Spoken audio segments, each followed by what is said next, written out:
आज हम देखेंगे class 10th chapter 8 trigonometry exercise 8.1 question number 6। यदि एंगल ए और एंगल बी न्यून कोण हो जहां cos A is equal to cos B हो तो दिखाइए कि एंगल ए बराबर एंगल बी होगा। यानी समझते हैं इस क्वेश्चन को।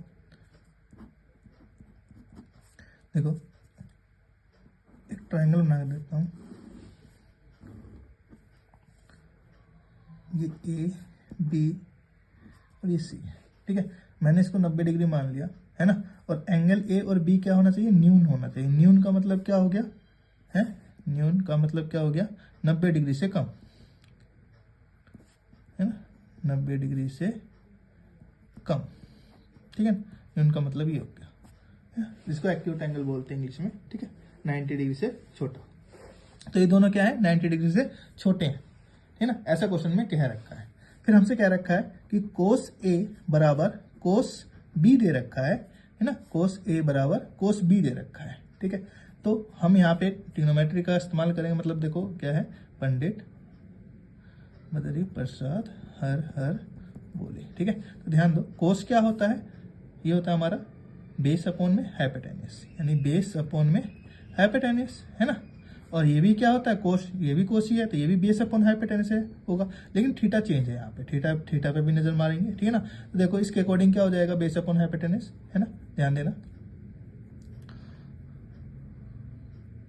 अगर कोस ए है यानी थीटा हमारा ए होता है, तो थीटा के सामने वाला क्या होता है? हमारा परपेंडिकुलर। तो हमें क्या चाहिए? बेस चाहिए। बेस क्या हो जाएगा हमारे पास? ए सी, है ना।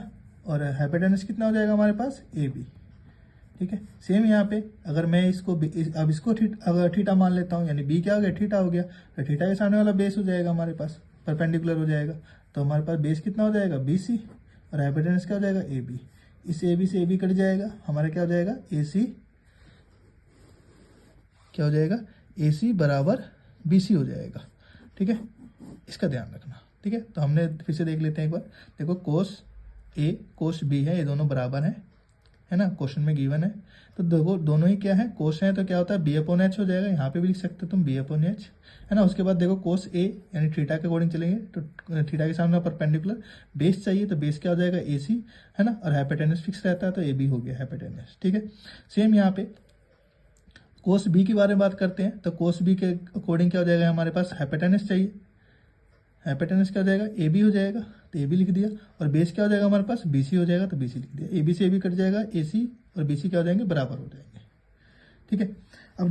अब हमें क्या बतला कि ये और ये दोनों साइड क्या है? बराबर है ना। जब साइड बराबर है तो साइड के अपोजिट एंगल क्या होते हैं? वो भी इक्वल होते हैं, है ना। यानी अगर मैं बात करूं ए सी के अपोजिट एंगल क्या हो जाएगा? Angle B.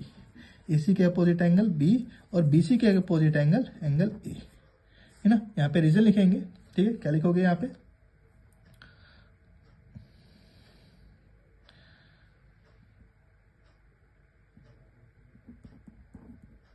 त्रिभुज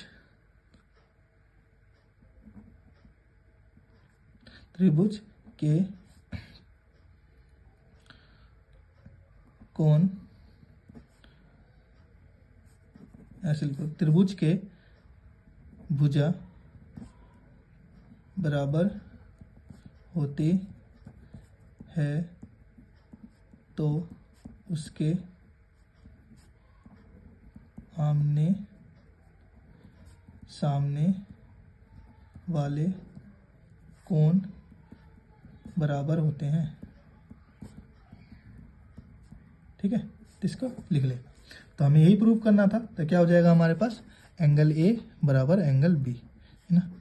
हेंस प्रूव्ड, ये हमने प्रूव करके दिखा दिया, ठीक है।